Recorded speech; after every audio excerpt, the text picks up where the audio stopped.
예, 이사야 53장입니다. 이제 오늘 이사야 53장 끝납니다. 이사야 53장은 이제 오늘로도 끝이 나고, 예, 12번이죠. 12번 했습니다. 이사야 53장 12절 말도 같이 읽습니다. 같이 한 목소리 같이 읽습니다. 그러므로 내가 그로 하여금 위대한 자들과 몫을 나누게 하리니 그가 강한 자들과 노래한 것을 나누리라. 이는 그가 자기 혼을 쏟아부어 죽기까지 하며 범법자들과 함께 계수되었기 때문이니라. 그런 많은 사람들의 죄를 담당하였으며 범법자들을 위해 중보하였느니라. 제가 기도합니다. 하나님께서 이 말씀에 복을 주기 위해서 듣는 모든 혼들에게 하나님의 말씀에 깊이 단단히 박힌 목과 같이 박혀 계시고 또 좋은 밭에 뿌려진 그런 씨앗처럼 모든 말씀이 열매 맺게 하시고 저희 속에서 믿음과 잘 결합하게 하시길 원합니다. 지식을 주시고 지혜와 명철을 쏟아부어 주십시오. 감사드리며 주의 성기도합니다. 아멘.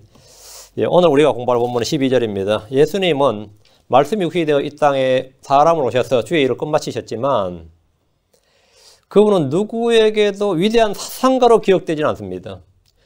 예수님을 누가 위대한 사상가 그런 말을 한 사람 없죠. 그분은 위대한 철학가다 그런 분도 없어요. 그렇게 평가되질 않습니다. 기억되질 않아요. 예수님은 수많은 사람을 혁명적으로 바꿔 놓으셨지만 그 누구에도 삶의 방식과 세상을 바꾼 혁명가로 기억되지는 않습니다. 예수님 생각할 때 우리 세상과 삶을 바꾼 혁명가다. 오히려 스티브 잡스를 그렇게 이야기하지. 우리 삶을 바꾼 혁명가라 그러지. 삶을 바꾼 아이콘이라 그러죠. 그런데 누구도 예수님을 우리 삶의 방식과 세상을 뒤바꾼 혁명가라고 이렇게 기억한 사람 없습니다.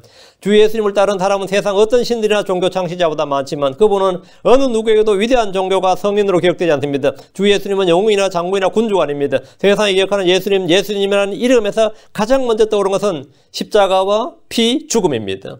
예수님은 고난받으신 자요 희생자로서 기억됩니다. 예수님은 세상의 죄를 담당하신 분입니다. 예수님은 우리를 위해 저주가 되신 분입니다. 예수님이 이 땅에서 사람들이 받은 것은 수치와 모욕이며 배척과 멸시이며 고난과 죽음이었습니다. 예수님은 자기 위에 종의 형체를 취하시고 사람들의 모습이 되셨기에 아무도 그분을 흠모하거나 존경하거나 숭배하지 않습니다.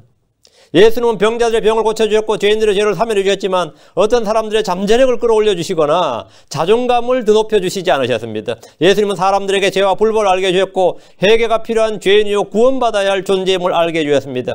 예수님은 사람들의 죄를 담당하는 하나님의 어린 양이셨고 불법과 저주를 담당하기 위해서 바쳐진 희생물이었습니다. 양이나 염소를 잡아서 재단에 올리는 그 누구도 양이나 염소를 숭배하지 않듯이 어떤 죄인들도 예수님을 숭배하지 않았습니다. 예수님은 아버지의 뜻을 행하려 하셨고 두루마리에 자기에 대해 기록된 모든 걸 다 행하셨습니다. 십자가 위에서 다 이루어졌도다 외치실 때 율법과 시편과 대언자들이 기록한 주의 말씀들이 다 이루어졌습니다. 제사장체가 변했습니다. 따라서 율법도 변했습니다. 날과 절기를 지키는 일도 없어졌고 지켜야 할 음식 규례도 없어졌습니다. 성전에서 드리는 헌물과 희생물도 없어졌습니다. 그럼에도 아직도 여전히 구약시대에 살고 있는 신약의 이방인 크리스천들이 좀 있습니다. 이들은 율법은 폐지되지 않았다고 주장하며 안식일도 지키고 음식 규례도 지키고 절기도 지켜야 한다고 주장하지만 이는 주 예수님이 완전히 이루신 사역을 무효화시키려는 마귀의 속임수에 불과합니다. 계속해서 구약은 컨티뉴인이다 이것이. 구약이 종결되고 신약이 열어진 게 아니라 계속해서 구약 속에 다 가두어 두려는 율법의 저주와 속박 아래 가두어 두려는 마귀의 속임수에 불과합니다. 예수님은 자신을 희생물로 드려서 죄를 제거하셨습니다. 예수님은 죄들로 인해 한 희생물을 영원히 드리신 뒤에 하나님의 오른편에 앉으셨습니다. 예수님은 우리의 유월절 어린 양으로서 우리를 위하여 희생물이 되셨습니다. 예수님은 우리를 위해 자신을 향기로운 냄새의 헌물과 희생물로 하나님께 드리셨습니다. 자, 본문을 보겠습니다. 12절 그러므로 내가 그로 하여금 위대한 자들과 몫을 나누게 하리니 그가 강한 자들과 노래한 것을 나누리라. 이는 그가 자기 혼을 쏟아부어 죽기까지 하며 범법자들과 함께 계수되었기 때문이니라. 그는 많은 사람들의 죄를 담당하였으며 범법자들을 위해 중보하였느니라. 주님의 사역이죠. 그런데 이 말씀의 전반부는 제가 크리스천이 된 후에 이사야 53장을 읽을 때 이해가 안 되는 구절이었습니다. 이해하기가 쉽지 않는 구절이었어요. 전반부. 뒤야 아무것도 아닌데 그가 자기 혼을 쏟아부어 죽기까지 하면 여기는 너무 이해하기 쉬운데 앞부분 그러므로 내가 그로 하여금 위대한 자들과 몫을 나누게 하리니 그가 강한 자들과 노래한 걸 나누리라. 예수님이 언제 위대한 자들과 몫을 나누고 강한 자들과 노래한 걸 나누었냐 이거 십자가에서. 그러니까 읽어도 이해가 안 되는 구절이었어요. 이해가. 하나님께서 예수님으로 하여금 위대한 자들과 몫을 나누게 한다 이렇게 예언되어 있어요. 예수님은 강한 자들과 노래한 것을 함께 나눈다고 하는데 주님이 도대체 언제 누구와 무엇을 나누셨다는 건지 알 수가 없었습니다. 여러분 어떻게 생각해요? 언제 뭘 나눴다는 거예요? 이사야 53장의 다른 구절들은 초림의 예수 그리스도와 그분이 받은 고난을 통해 쉽게 이해가 됩니다. 1절은 대언자들과 사도들이 정하는 예수 그리스도를 믿지 않는 불신의 세대에 관한 예언으로 읽으면 다 할 수 있습니다. 2절은 예수님께서 자기 위해 천사의 본성을 취하지 않으시고 종의 형체를 입으신 모습입니다. 예수님은 자기를 가장 낮고 천한 형태로 이 땅에 오셨습니다. 그분은 연한 초목같이 마른 땅에서 나온 뿌리같이 자라셨고 모양도 없고 우암도 없으시며 우리가 그를 볼 때 그를 흠모할 만한 아름다움이 없다는 말이 그냥 자연스럽게 다가옵니다. 전혀 어렵지 않습니다. 전혀 어렵잖아요. 3절 역시 주님께서 이 땅에서 사람들에게 당하신 일을 기록합니다. 그분은 사람들에게 멸치를 당하고 거부되었고 슬픔의 사람이고 고통을 잘 아는 자라는 것은 예언의 성취로 쉽게 이해됩니다. 그분은 멸치를 당하였고 그를 귀여지 않았던 것 알기 쉽습니다. 4절 역시 주의 고난에 대한 말씀으로 쉽습니다. 참으로 그는 우리의 고통을 짊어지고 우리의 슬픔을 당했거늘 우리는 그가 매를 맞고 하나님께 맞아 고난을 당한다고 생각하였노라. 읽으면 그냥 복음을 믿는 사람들에게 이건 뭐 너무나 알기 쉬운 거, 너무나 분명한 5절, 6절, 7절 역시 읽는 그대로 쉽게 이해됩니다. 크리스천들에게 이 구절은 난해 구절이 아닙니다. 다 우리가 믿고 아는 구절이에요. 우리가 고백하는 그런 구절들이다. 복음을 믿는 자들에게 이런 말씀이 너무나 선명하고 쉽고 단순합니다. 익숙합니다. 이런 구절에 비해서 12절의 초반부는 그리스도의 십자가의 고난으로 이해될 수 없는 구절입니다. 그러므로 내가 그로 하여금 위대한 자들과 몫을 나누게 하리니 그가 강한 자들과 노래한 것을 나누리라. 이러면 여기서 뭐가 더 걸린단 말이죠. 이 구절로 인해서 이사야 53장은 초림의 예수 그리스도에 관한 말씀이 아니라고 주장하는 이들 그런 종파도 있습니다.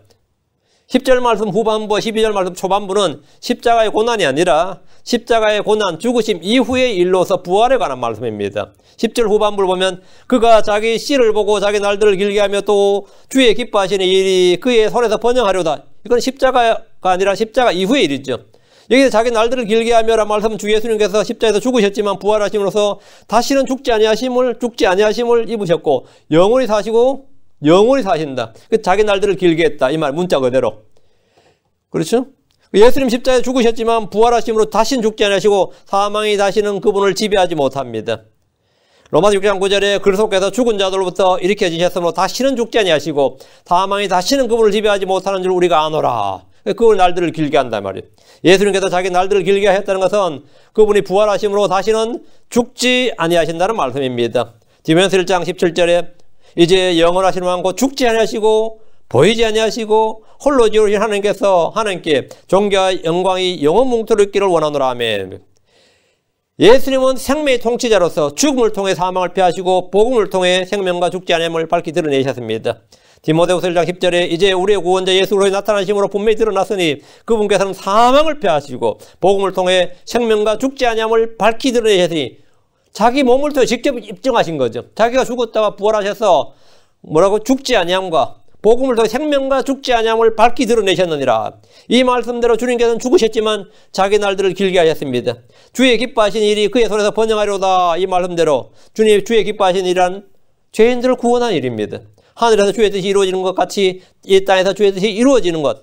이것이 바로 부활 후에 일어날 일이고 이건 형통했습니다. 이해하기 쉽습니다. 자, 그럼 12절 말씀 봅니다. 12절. 그러므로 내가 그로 하여금 위대한 자들과 몫을 나누게 하리니 그가 강한 자들과 노력한 것을 나누리라. 십자가에서 일어나는 일은 십자가 아래 있던 군사들이 예수님의 옷들을 제비 뽑아 나누는 게 전부입니다. 예수님이 누구와 뭘 나누었다 그러면 뭘 나눴냐고. 십자가의 군사들이 자기들끼리 제비 뽑아 나누는 게 전부죠. 마태복음 27장 35절에 그들이 그분을 십자가에 못 박은 뒤에 그분의 옷들을 제비 뽑아 나누니 이것은 대언자를 통하여 말씀하신 바 그들이 자기들끼리 내 옷들을 나누면 내 겉옷을 놓고 제비를 뽑았나이다 하신 것을 성취하려 함이더라. 이 말씀은 시편 22편 18절의 말씀을 인용한 겁니다. 그 말씀의 성취란 거죠. 시편 22편 18절에 자기들끼리 내 옷들을 나누고 내 겉옷을 뽑고 제비를 뽑나이다. 이것은 주께서 노량물을 나누신 것이 아닙니다. 사람들이 자기들 마음대로 주님 옷을 벗겨서 그 옷을 나눈 것에 불과합니다. 본문은 하나님께서 주 예수님으로 하여금 위대한 자들과 몫을 나누게 하였다. 강한 자들과 함께 노량물을 나눴다. 그건 뭐냐? 예수님은 구원의 대장이십니다. 예수님은 구원의 대장입니다. 예수님은 의의 왕, 평강의 왕입니다. 예수님은 생명의 통치자입니다. 자, 대장, 통치자, 왕이에요. 그러니까 이들은 뭐가 된 거죠? 대장이다 말이에요. 대장. 구원의 대장으로서, 의의 왕으로서, 평강의 통치자로서 주님이 이기신 것들. 그 주님이 이기셨으니까 이기셨으면 뭐가 있어요? 노량물이 있는 거지. 이겼으면 노량물이 있을 거예요. 주님께서 십자가에서 이기셔서 이기신 노량물이 뭔지라고 생각하시면 됩니다. 주님은 승리자요 정복자입니다. 그분은 승리자요 정복자로서 받으신 몫이 있고 노량물이 있습니다. 예수님은 사탄과 사탄의 일들을 멸하셨습니다. 주님은 죽음을 통해 죽음의 권능을 가지자 마귀를 멸하셨습니다. 주님은 복음을 통해 마귀의 일들하면 살인과 거짓 등 마귀의 일들을 멸하셨습니다. 요한일 3장 8절에 죄를 범하는 자는 마귀에 속하나니 마귀는 처음부터 죄를 짓느니라. 하나님의 아들이 나타나신 목전이 이것이니 곧 그분께서 마귀의 일들을 멸하시는 것이니라. 주님은 마귀의 일들을 멸하셨다. 마귀를 이기시고 마귀의 일들을 멸하신 것은 주 예수님의 위대한 승리입니다. 로마 16장 2절에 평강의 하나님께서 사탄을 너희 발밑에서 상하게 하시리라. 이거는 승리고 정복이죠. 이건 노략이단 말이죠. 예수님은 사망을 정복하고 패하셨습니다. 디모데후서 1장 10절에 이제 우리의 구원자 예수 그리스도의 나타나심으로 분명히 드러나시 그분께서는 사망을 패하시고 복음을 통해 생명과 죽지 아니함을 밝히 드러내셨느니라. 예수님은 사망을 패하였다. 주님의 승리죠. 예수님은 위대한 전사로서 십자가에 못 박혀 죽으심으로써 오히려 죽음을 사망을 패하시고 생명의 통치자로서 죽을 수밖에 없는 사람들에게 영원한 생명을 주셨습니다. 생명을 주셨다 이거. 이게 주님께 자신의 생명이죠. 주님 자신의 생명을 누구에게 줬어요? 믿는 자에게 줬다고. 노량물을 나눴다 이거예요. 예수는 우리를 대적하고 반대하던 규례들을 지우시고 치우시고 그것들을 십자가에 못 박으셨습니다. 골로새 2장 14절에 우리를 대적하고 우리를 반대하던 규례들을 손으로 기록한 것을 지우시고 그것을 길에서 치우사 그분의 십자가에 못 박으셨으며 못 박으셨다. 주님께서 우리의 모든 빈 문서를, 우리의 모든 죄의 문서를, 우리의 모든 기록들을 뭐라고요? 모든 기록들을 다 치우시고 못 박았다 이거예요. 끝났다 이거죠. 끝났다 이거예요. 히브리서 7장 18절에 앞서 나가던 명령은 그것의 연약함과 무익함으로 인하여 진실로 폐하여졌도다 했습니다. 우리는 율법에 대해 죽고 율법에서 구출받음으로써 율법 아래 있지 않게 되었습니다. 이것은 위대한 승리입니다. 주님은 구원의 대장으로서 평강의 통치자, 의의 통치자로서 위대한 승리를 하신 거예요. 예수님은 사망과 지옥을 이기셨습니다. 주님은 사망과 지옥의 열쇠를 가지신 분입니다.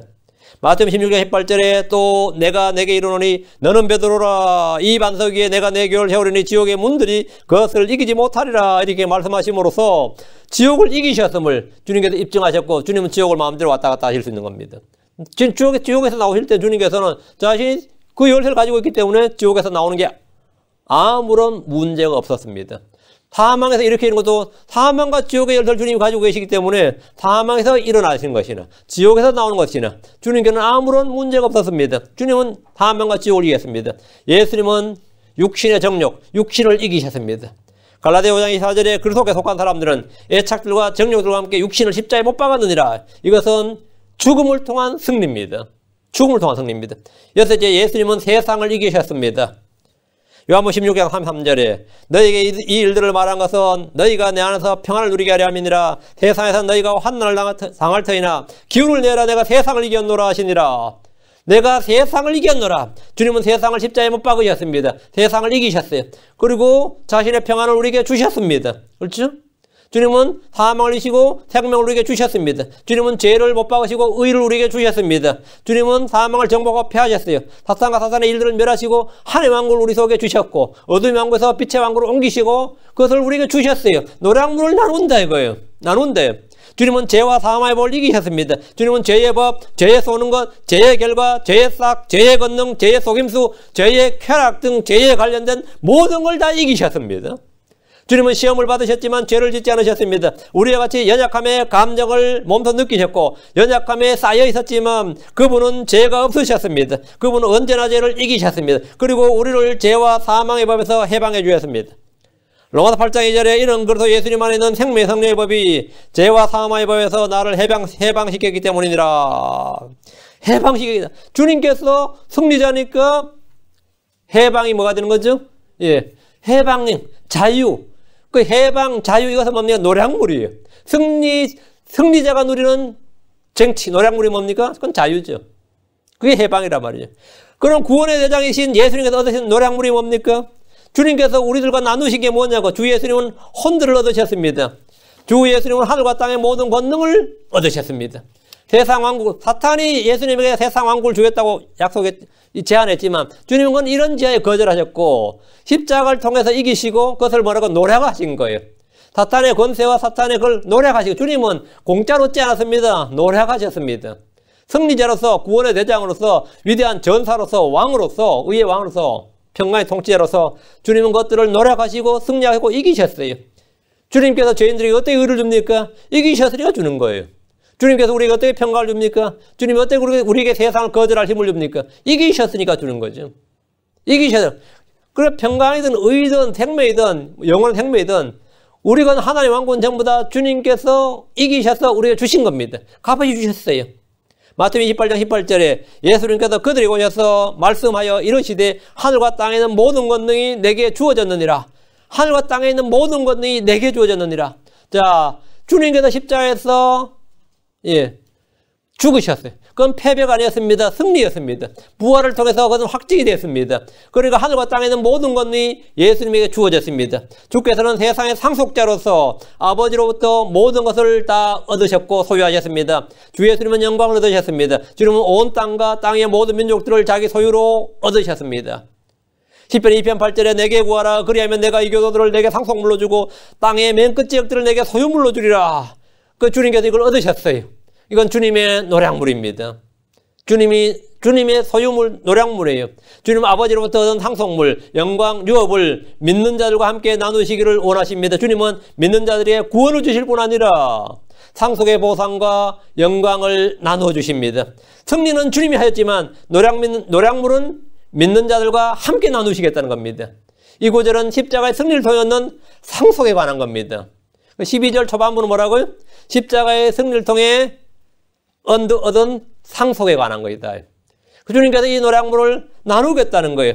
우리는 그래서 함께 수고함으로 그분이 얻은 승리와 그분이 얻은 영광과 그분이 얻은 것들이 함께 참여할 수 있습니다. 우리는 하늘의 부르심에 참여한 자들입니다. 우리는 그리스도께 참여한 자들입니다. 우리는 성령님께 참여한 자입니다. 우리는 주의 거룩하심에 참여한 자들입니다. 우리는 첫째 부활에 참여한 자들입니다. 우리는 세상에 있는 썩을 것을 피하여 하나님의 본성에 참여하는 참여자들입니다. 우리는 참여자들이 어디다 밥숟가락 얹냐 그게 아니에요. 우리는 다 밥숟가락 얹는 거예요. 응? 우리는 다 참여자들이다. 이리로 주님께 초청하는 거예요. 이리로 오라요. 왜 초청합니까? 나누겠다 이거예요. 내 것을 주겠다 이거예요. 나의 모든 소유를 너에게 주겠대. 나의 생명, 나의 기쁨, 나의 의, 나의 모든 것을 너희와 함께 나누겠다. 다 오라 이거예요. 응? 오라고. 주님은 주시겠다 이거 주시겠다. 그래서 우리는 뭐라고? 참여자들이다. 참여자들이다.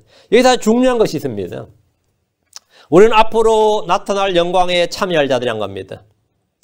베드로전서 5장 1절 너희 가운데 있는 장로들의 권면하오니 나 역시 장로요 그리스도의 고난의 증인이요 또한 앞으로 나타날 영광에 참여할 자니라. 앞으로 나타날 영광에 참여할 자니라. 이 말이 뭐죠? 주님 입장에서는 뭐가 되는 거죠? 우리가 그 앞으로 나타날 영광에 참여하면 어떻게 되는 거예요? 그분의 영광에 참여하면 그분은 우리랑 뭐가 되는 거죠?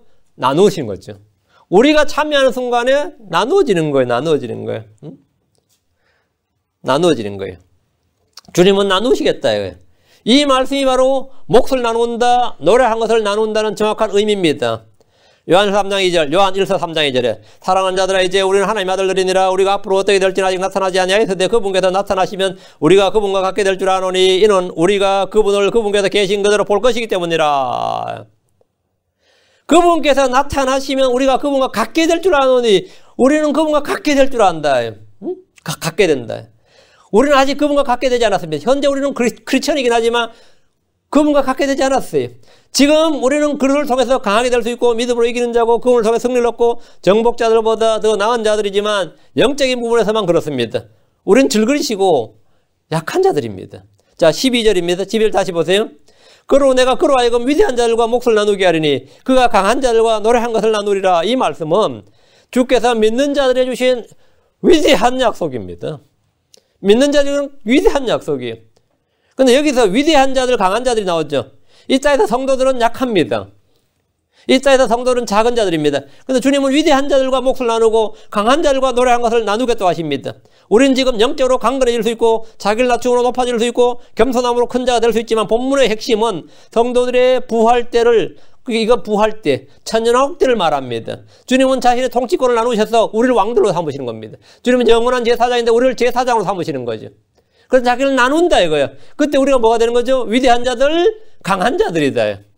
지금 현재 우리는 약한 자고 작은 자고 작은 약물이고 이런데 그날 우리는 하나님의 형상과 같은 하나님의 아들과 정확한 하나님의 아들들로서 우리가 나타나는 거예요. 그때 우리는 뭐가 되는 거죠? 예. 주님의 통치권을 위임받아서 왕과 제사장으로의 땅을 통치한단 말이에요. 그 주님께서 뭘 나누신 거예요?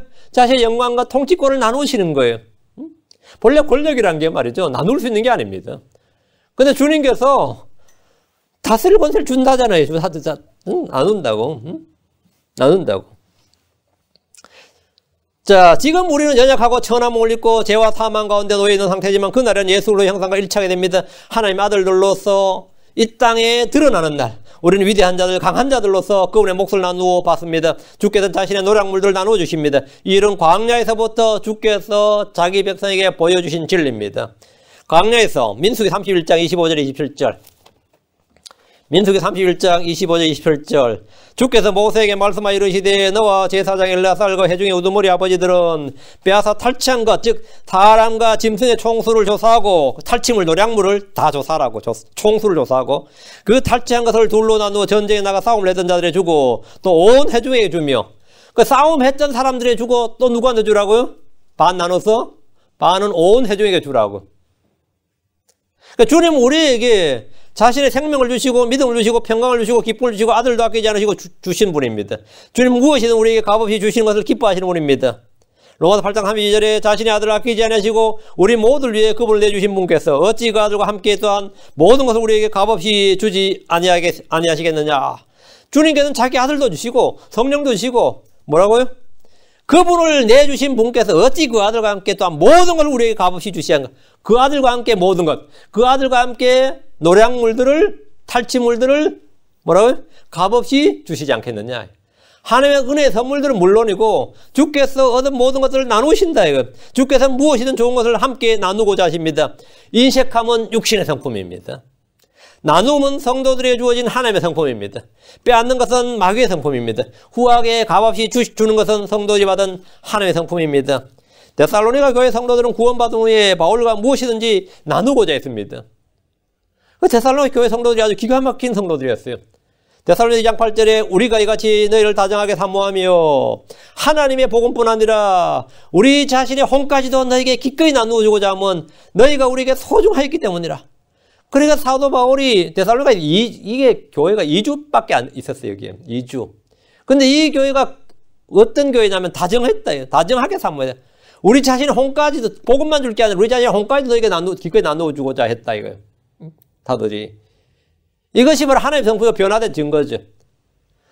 성경은 말하기를 디모데 6장 18절에 또 선을 행하게 하며 선한 일들에 부여하고 베풀기를 좋아하며 기꺼이 나누어 주게 하라. 베풀기를 좋아하며 기꺼이 나누어 주게 하라. 이건 하나님의 성품입니다. 히브리 14장 16절에 오직 선을 행하는 것과 나누어 주는 걸 잊지 말라. 하나님께서는 이 같은 희생을 매우 기뻐하시느니라. 매우 기뻐하시는, 나누어 주는 것을 잊지 말라. 선을 행하는 것과 나누어 주는 걸 잊지 말라. 이것은 모두 다 그리스도의 성품입니다. 이건 하나님의 성품이에요. 하나님께서 무엇이든지 주기를 아까워하지 않는 분입니다. 값없이 그냥 막 주시려고 하는 거예요. 성도들이 안 받으려고 해도 문제지. 하나님께서 주시려고 하는 거예요. 다윗이 전쟁에서 승리했을 때 그의 부하들 일부는 노량물 다 같이 공정하게 함께 나눈 것은 이거는 안 된다. 이렇게 주장했어요. 그들은 끝까지 전쟁에서 나가서 싸운 사람들에게만 승리의 노량물을 차지할 자격이 있고 중도에 탈락한 사람, 중도에 따르지 못한 사람들이나 참여하지 않는 자들은 노량물을 받아서는 안 된다고 했는데 다윗이 여기서 판결을 내렸습니다. 이렇게 판결을 내렸어요. 사무엘상 30장 23절 25절. 이건 이제 모세가 한 거가 똑같아요. 사무엘상 30장 23절에 25절. 사무엘상 30장 23절에 25절. 이에 다윗이 이르되 내 형제들아 주께서 우리를 보존하시고 우리를 치러 온 이 무리를 그 무리를 우리 손에 넘겨주셨은즉 우리에게 승리하게 하셨은즉 그분께서 우리에게 주신 것에 대하여 너희가 그와 같이 하지 못하리라. 이 일에서 누가 너희 말에 귀를 기울이겠느냐. 오직 싸우러 내려가는 자의 몫이 물건 옆에 모는 자의 몫과 같을 것이요 그들이 똑같이 나눌 것이니라. 그들이 똑같이 나눌 것이니라 하고 그날부터 그가 그것을 이스라엘 위에 법규와 규례로 삼았더니 그것이 이날까지 그리 되니라. 전리품은 노량물은 탈취물은 똑같이 나누라. 형들이 똑같이 나누라. 다윗은 자신이 얻은 노량물을 모두 똑같이 나누도록 했습니다. 다윗은 정복자 승리자로서 예수 그리스도의 모형입니다. 하나님은 성도들 모두에게 영광스러운 부활의 몸, 새 옷, 새 집을 주시는데 똑같이 주십니다. 모두 똑같이 받아요. 하나님 모든 성도들에게 하늘의 멘션을 주십니다. 매주 교회 나왔던 사람이나 뭐 어쩌다 교회 한번 나타난 사람도 똑같은 부활의 몸을 입고 뭐라고? 똑같은 하늘의 멘션을 준단 말이에요. 이거 똑같아요. 그러나 유업의 상속과 영광에서는 차이가 있습니다. 어떤 사람은 12시를 다스릴 권세를 차지합니다. 누가복음 19장 11절에 그가 그에게 이르되 잘하였도다 선한 종아 내가 매우 착한 작은 일에 신실하였은즉 12시를 다스릴 권세를 차지하라 하니라. 12시를 다스릴 권세를 차지하라 했어요. 그러나 어떤 사람은 5도시를 차지하라 그랬어요. 5도시를. 누가복음 19장 19절에 그가 그에게도 마찬가지로 이르되 너도 5도시를 다스리라 하니라. 차이가 있죠. 그러나 아무것도 다스리지 못하는 사람도 있습니다. 주님께서는 어떤 경우에도 구원받은 사람의 구원을 부인하지는 않습니다. 그러나 어떤 사람의 통치하는 것은 주님께서 부인하실 수 있습니다. 디모데후서 2장 12절 우리가 고난을 당하면 또한 그분과 함께 통치하리라. 우리가 그분을 부인하면 그분도 우리를 부인하시리라. 우리가 고난을 당하면 그분과 함께 통치하리라. 몫을 함께 나누는 거지. 우리가 그분을 부인하면 뭘 부인하는 거죠? 그분을 부인하면 그분과 함께 고난받는 걸 부인하면 그분과 함께 일하는 수고와 섬김을 부인하면 말이에요. 그런 말씀을 내가 받는 고난, 핍박 이런 걸 부인하면 안 하겠다 그러면 그분도 우리를 부인하시라. 뭘 부인한다는 거죠? 함께 통치하리라 했는데 함께 통치하리라. 이 통치권이 부인되는 겁니다. 이 구절을 또 구원에 또 적용해가지고 봐라 이거 그분 우리를 부인한다 그러지 않았냐. 그럼 이제 문맥이 어긋나는 거죠. 문맥에서 벗어나는 이야기입니다.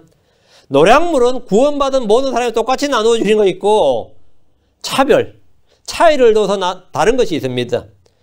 고린도서 15장 41절에 해의 영광이 이러하고 달의 영광이 저러하며 별들의 영광이 또 다르니 이별과 저별이 영광면에서 다르도다. 상급과 보상은 다릅니다. 영광도 다르다. 우리는 은혜로 값없이 구원받았지만 똑같습니다. 그 이유는 절제하며 상을 받기 위해서 달려야 됩니다. 상을 받기 위해서 달려야 돼요. 그럼 절제하지 않고 상을 받기 위해 달리지 않으면 당연히 다르죠. 보상이 다른 거죠. 고린도서 9장 4절에 경주할 때에 달리는 자들이 다 달릴지라도 한 사람이 상을 받는 줄을 너희가 알지 못하느냐. 너희도 상을 받도록 이와 같이 달리라. 상을 받도록 이와 같이 달리라. 어떻게 해요? 상을 받기 위해서 절제하며 달리라 이거예요. 자기를 억제하고 절제하며 달리라 이거예요. 우리는 얼마든지 놀러 갈 때 놀러 갈 수 있어요. 자유입니다. 그거 안다고 지옥 가는 거 아니에요. 우리는 얼마든지 세상하고 놀려면 놀 수 있습니다. 그렇지 않나? 근데 왜 안 하죠? 예. 상이 있으니까 내가 절제를 하는 거죠. 우리에게 뭐 할 자유가 없어서 안 하는 게 아니지. 우리가 못해서 안 하는 거 아니에요. 그렇지 않아도 얼마든지 니나 너 하면서 생활하려면 얼마든지 하죠. 뭐 세상에 그렇지 않들 다 말씀 침례교 성도처럼 하겠어요? 그 교회 가면 질린다 그러네. 숨 막힌다 그러지. 그 사람들은 이 사람들 왜, 뭐가 차이냐. 우리는 어떻게 달리느냐 이거예요. 여러분들이 올림픽에서 금메달을 따겠다고 목표를 딱 잡은 사람들은 어떻게 하는지 한번 생각을 해보세요. 그 사람들이 술 먹을 때 술 먹고 먹고 싶을 때 다 먹고 어림도 없는 소리입니다. 식단도 엄격하게 제한을 받습니다. 운동 엄청나게 됩니다. 놀러 가는 시간 어림도 없습니다. 그래서 가까이 다가오면 아예 어떻게 하죠? 합숙시켜버려요. 합숙시켜버립니다. 옛날 한국의 엘리트 체육 문화는 폐했어요. 그게 아직까지 남아있는지 모르겠지만, 폐요, 막 폐요. 사람 잡지요. 이와 같이 달리라, 이와 같이 달리라 해서요. 보상에 대해 무지하거나 믿음이 없다면 이 땅에서 정상적인 믿음의 경주를 할 수가 없습니다. 성경은 빌립보 3장 14절에 그래서 예수님 안에서 하나님의 높은 부르심의 상을 받으려고 표대를 향해 밀고 나아가노라. 뭘 받으려고요? 높은 부르심의 상을 받으려고. 나는 보상에 관심 없어요. 이거는 정상적인 크리스천이 아니에요. 어떤 분이 이 보상에 대해서 물으니까 니는 보상바라고 신앙생활 하냐 이러면 멀쩡해지죠. 니가 보상바라고 무슨 인간이 보상을 바라고 신앙생활 하냐. 그게 굉장히 좋은 말 같아도 그만큼 비성경적이고 반성경적인 소리가 없습니다. 당연히 보상을 바라고 달리는 거죠. 보상을 안 바라면 뭐 하려고 일요일날 교회에 나가고 그냥 낮잠 일어나고 맥주나 마시고 낚시나 가고 골프나 치러 가지. 뭐 하려고 그 일요일날 여기 기 나오겠어요. 수요일날 이 시간에 뭐 하려고 여기 나옵니까? 어디 가서 놀 때 그 한두 곳이 아닌데 젊어서 노세지.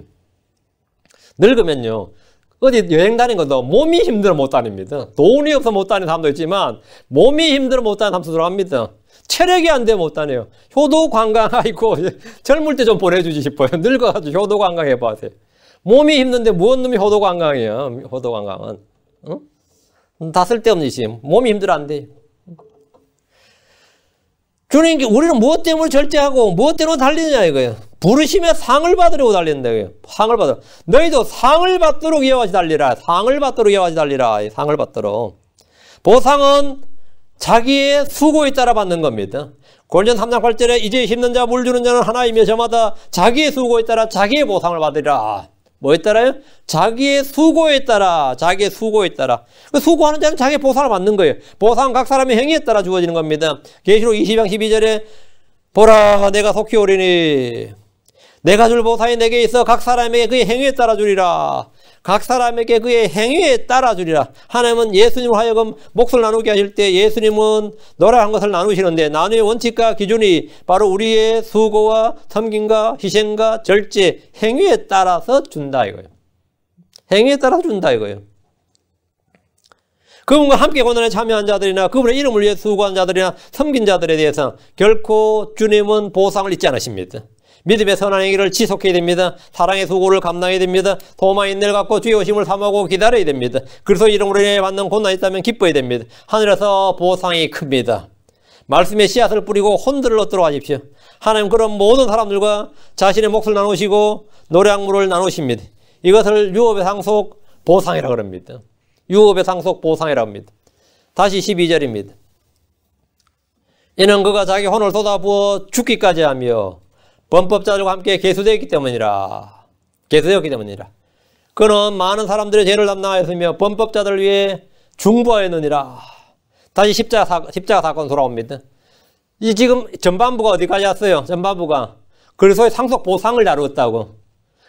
근데 이는 그리고 왜 상속 보상을 나눠줄 수 있느냐? 주님께서 어떻게 했기 때문에. 이는 그가 자기 혼을 쏟아부어 죽기까지 하며 범법자들과 함께 계수되었기 때문이니라. 그래서 주님은 그들을 위해서 이렇게 했기 때문에 그들에게 뭘 나눠준다고요? 자신의 노량물을 나눈다 이거예요. 그럼 많은 사람들의 죄를 담당하였으며 범법자들을 위해 중보하였느니라. 다시 십자가 사건으로 돌아온 거예요. 그럼 이제 문장이 별로 이해하기 어렵지 않죠. 자연스럽게 다 와닿죠. 주께서 승리하시고 노량물을 나누신 것은 자기 혼을 쏟아부어 죽기까지 하시게 됩니다. 주께서 자기 땀을 쏟아부었다. 자기 피를 쏟아부었다. 어때요? 이해하기 쉽죠? 자기 생명을 내놓으셨다. 이해하기 쉽죠? 자기 혼을 쏟아부었다. 이게 뭐예요? 예수님은 11절에 뭐라 했어요? 예수님 혼은, 그분 혼은 해산의 고통을 치르셨다. 11절은 해산의 고통을 치렀다. 이라고. 예수님은 몸만 고통을 당한 것이 아니라 혼이 극심한 해산의 고통을 겪으셨습니다. 그러니까 주님께서 나를 구원하소서 그랬어요. 이날 이때로부터 나를 구원하소서. 혼이 얼마나 그때 예수님은 두들겨 맞은 적이 맞지 않았습니다. 십자가를 앞두고 주님께 아버지여 나의 혼을 나를 이때로부터 나를 구원하소서. 혼이 극심한 고통 가운데 있었던 거죠. 겟세마네에서 마찬가지로 혼이 극심한 고통이. 그래서 땀방울이 핏방울처럼 흐르는 거예요. 혼이 해산의 고통을 치는 거예요. 예수님은 자기 혼을 쏟아 부어서 그 결과가 뭐죠? 육체의 죽음이 이런 겁니다. 혼을 쏟아부어서 죽기까지 하셨습니다. 자기 혼을 쏟아부는다는 것은 자기 생명을 쏟아부으셨다. 내어놓으셨다 이 말입니다. 주님은 죄인들 향해 진노와 분노를 다 쏟아부으십니다. 주님은 의인들을 위해서 하늘의 복을 쏟아부으십니다. 죽게 해서 쏟아붓는다는 말은 자신의 무엇을 모두 준다는 말입니다. 쏟아붓는다는 것은 준다는 거죠. 내가 사랑을 쏟아부었다 그러면 뭐죠? 사랑을 다 줬다 이 말이죠. 쏟아붓는다는 것은 다 준다는 말이에요. 다 준다 이거예요. 주님께서 자기 혼을 쏟아부었다 이거예요. 쏟아부었어. 그래서 쏟아부어서 죽었다 이거예요. 주님은 자기 혼, 즉 생명을 쏟아부으셨습니다. 혼을 쏟아부으셨어요. 예수는 우리를 위해 자기 혼을, 생명을 쏟아부으신 것은 우리를 대속하기 위해서입니다. 마태복음 20장 28절에 이와 같이 사람의 아들도 섬김을 받으러 오지 아니하고 도리어 섬기며 자기 생명을 많은 사람의 대속물로 주려고 왔느니라. 자기 생명을 많은 사람의 대속물로 주려고. 생명을 뭐라고? 주려고. 생명을 대속물로, 자기 혼을 대속물로 줬다. 생명이 바로 혼이에요. 예수님은 목자로서 양들을 위해 자기 생명을 주셨습니다. 요한복음 10장 11절에 나는 선한 목자니라 선한 목자 양들을 위해 자기 생명을 주거니와. 자기 생명을 주는 거죠. 주님은 자기 생명을 내놓으셨는데 이것을 혼을 쏟아 부었다 이렇게 말합니다. 요한복음 10장 15절에 아버지께서 나를 알듯이 나도 아버지를 아노니 나는 양들을 위해 내 생명을 내놓느니라. 생명을 내놓느니라. 혼을 쏟아냈다 이거예요. 우리 주님은 자신의 죽음에 대해서 반복해서 스스로 주었다, 내놓았다 이렇게 말씀합니다. 요한복음 10장 17절에 이러므로 내 아버지께서 나를 사랑하시나니 이는 내가 내 생명을 다시 취하려고 그것을 내놓기 때문이요. 주님께서 내놓았다는 거예요. 누가 빼앗은 거 아닙니다. 빌라도나 헤롯이 예수님 생명을 빼앗은 것이 아니라 예수님이 우리를 위해 자기 생명을 내놓았다는 거예요. 예수님은 빼앗기는 분이 아닙니다. 예수님 내놓으신 거예요. 베드로는 주를 위해 자기 생명을 내놓겠다고 큰 소리 쳤습니다. 그렇죠.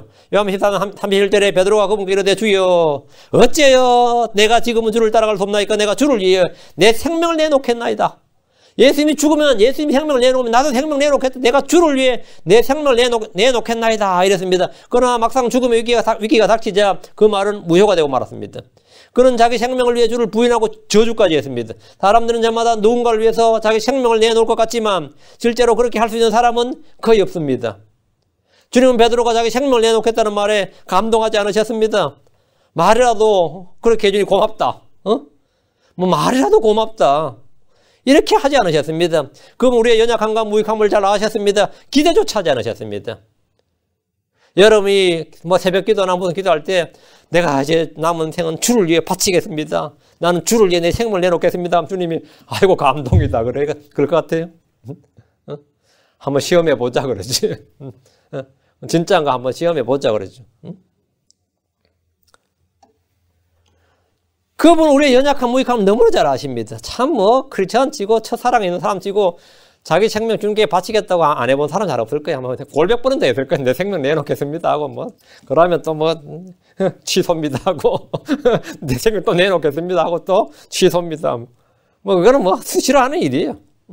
그래 주님 베드로가 내가 주를 위해 내 생명을 내놓겠나이다 하니까 주님께서 베드로에게 아무 말도 안 하셨으면 다 괜찮은데 또 생뚱맞게 말이죠.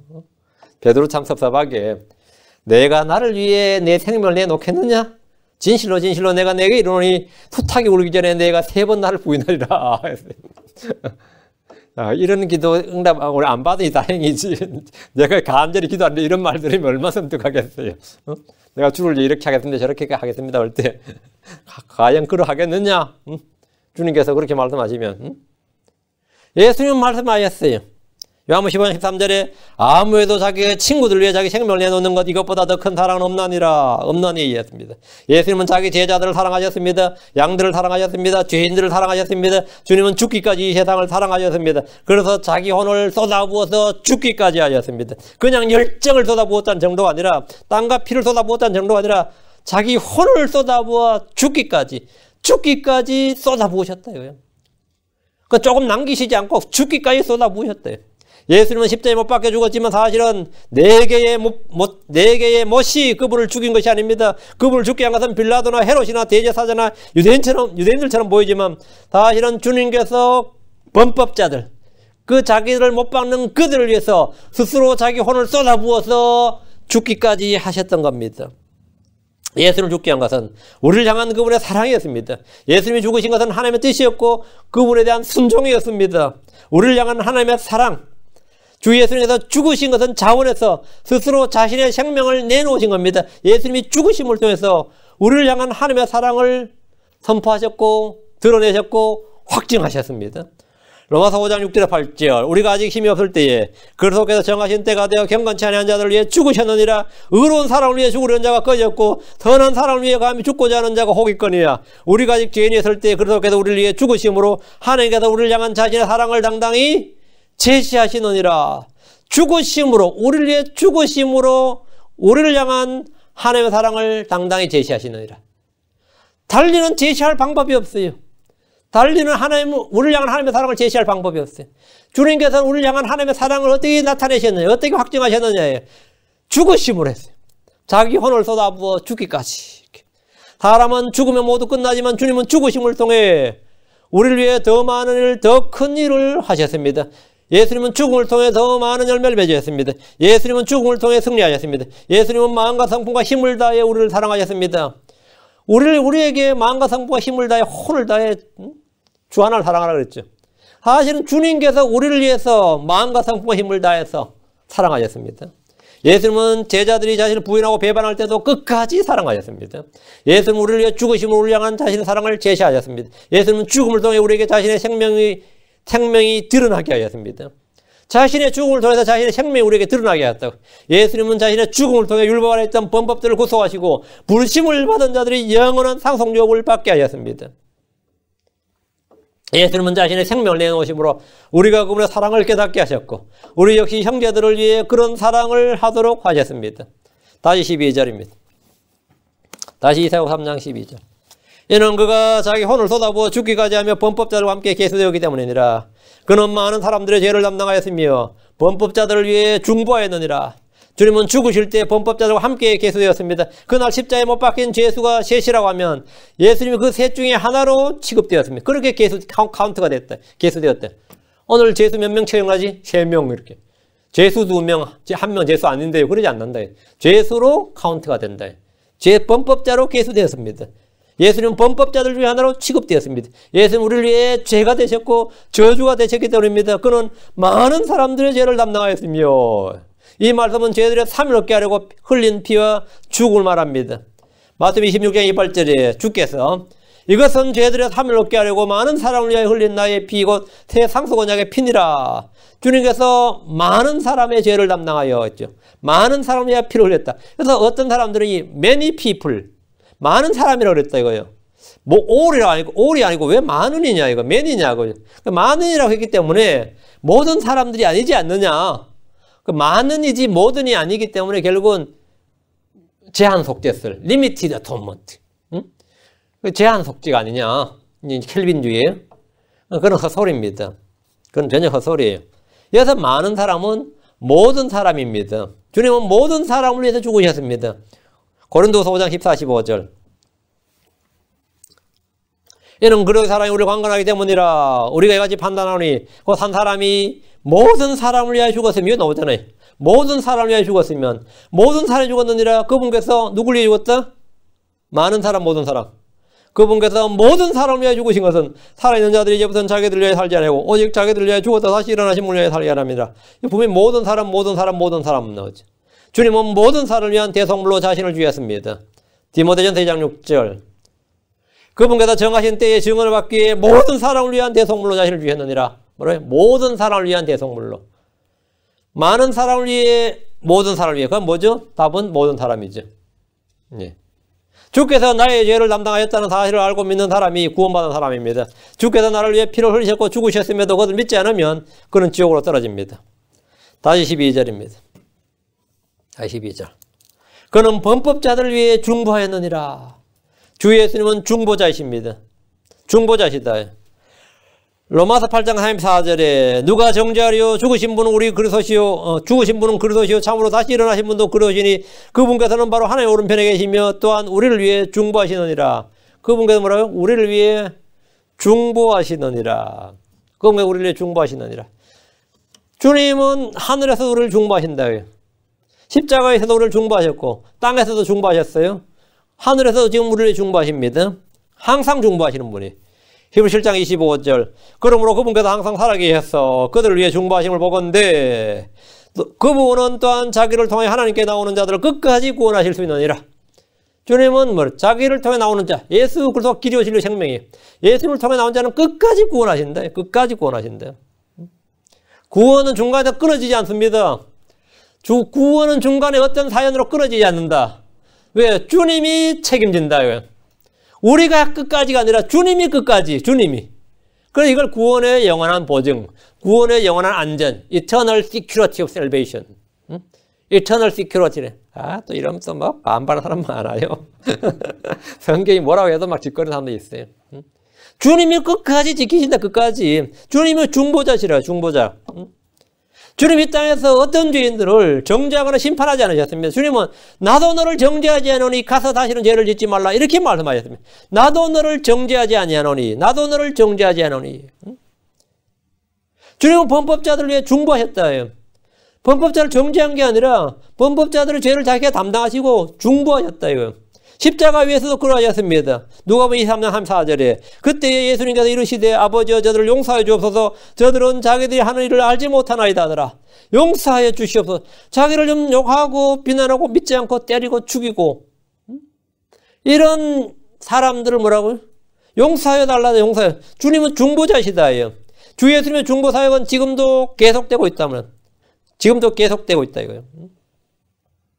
주 예수님이 땅에서 죄인들을 위해서 중보하셨고 저 하늘에도 중보하고 계신 위대한 구원자십니다. 누구든지 율법과 시편과 대언자들 그리고 사도들이 전한 우리의 보고서 Our Report. 자, 이사야 53장 1절 나오죠. 우리의 보고를 전한 것, 우리의 보고를 누가 믿었느냐 그랬죠. 그 우리의 보고서, 우리가 전한 걸 누가 믿었느냐. 이 보고서, 이 사도들의 보고서, 대언자들의 보고서, 성경의 보고, 이 레포트를 듣고 믿으면 그는 구원을 받습니다. 그는 하나님의 아들이 되는 권능을 얻습니다. 계속해서 그분을 아는 지식에서 자라나서 열매를 맺고 주님 오시는 그날에 영광스러운 몸을 입습니다. 그리고 주께서 약속한 상속과 보상과 영광의 유업을 받게 됩니다. 이거는 100% 개런티입니다. 그럴 수도 있다가 아니라 이거는 maybe가 아니에요. 100% 확실하게 하늘과 땅이 없어져도 떨어지지 않습니다. 이 약속은 무효화되거나 취소되거나 하나님 자신도 부인하실 수 없다고 그랬습니다. 하나님 자신도 이거는 맹세로 하신 말씀 부인하실 수 없는 거예요. 주님이 나누시는 노래학물이 성도들이 받을 상급입니다. 그것이 리월드. 주님이 나누신 노래학물. 주님께서 그 노래학물을 뭐라고? 나누시겠다고 말씀하셨어요. 나누시겠다요. 그리고 우리는 당연히 참여자가 되어서 그걸 받는 거예요. 그러고 내가 그로 하여금 위대한 자들과 몫을 나누게 하리니 위대한 자들과 몫을 나누게 하리니 그가 강한 자들과 노래한 것을 나누리라. 우리는 전부 다 주님이 나누신 걸 받는 겁니다. 몫이 사람도 많아진다 몫이 줄어들지 않습니다. 주님은 무한대이기 때문에 무한대이기 때문에 몫이 줄어들질 않아요. 세상 건 어때요? 한 명 더 생기면 뭐가 되죠? 내 몫이 줄어들지. 안 그래요? 하나 더 생기면 내 몫이 더 줄어들지, 몫이 작고. 그러나 하나님 쪽은 몫이 줄어드는 것이 없어요. 한 명 더 생길 때마다 나는 더 늘어납니다. 한 명 더 생기면 내 몫이 줄어드는 게 아니라 내가 한 명을 더 데려오면 죄인 한 명을 더 회심시키고 복음을 전해주면 내 몫이 줄어든 게 아니라 걔네 네가 데려왔더니 목 준다가 아니고 네 목 는다예요. 그만큼 보상은 늘어납니다. 주께서 약속한 상속과 보상과 영광 유업은 늘어난다. 이거. 점점 커집니다. 그걸 확실한 보상, 더 큰 보상이라 그래요. 이걸 더 큰 보상. 너희 보상이 더 크다 이거예요. 성경에 더 큰 보상이 나옵니다. 더 큰 보상, 더 확실한 보상을 많이 받는 성도들이 되길 바랍니다. 이 교회는 모든 성도를, 이 말씀을 듣는 모든 성도들에는 그냥 알고 그런 게 있구나 하고 그친 게 아니라 내가 정말 이 상을 향해서 이 상을 받도록 이어가지 달리겠다 이거예요. 부르심의 상을 향해서 밀고 나가야겠다 이거예요. 앞에 가로막고 있으면 밀고 나간다 이거예요. 밀치고 나간다 이거예요. 나는 그냥 나간다 이거예요. 그리고 우리 교회 모든 성도들이 더 큰 보상, 더 확실한 보상을 많이 받는 성도들이 되기를 간절히 바라고 이로써 이사야 53장 강의를 마치겠습니다. 네, 기도하겠습니다. 위대하시고 거룩한 주 하나님 감사합니다. 하나님께서 말씀을 허락해 주셔서 감사합니다. 아버지 하나님, 계속해서 강단에서 은혜로운 또 영감 있는 권능 있는 주의 말씀이 경이롭게 선포되게 해주시고 저는 모든 혼들이 말씀을 또 하나님의 말씀으로 잘 받아들여서 마음의 믿음과 잘 결합하고 주의 말씀 풍성히 거하게 하고 또 마음속에 숨겨두게 하시고 마음의 보고에 쌓아두게 하시며 이 말씀으로 살아갈 수 있도록 하시고 말씀을 잘 사용할 수 있는 그런 능력 있는 권능 있는 성도들이 되도록 복을 허락하여 주시옵소서. 은혜 베풀어 주십시오.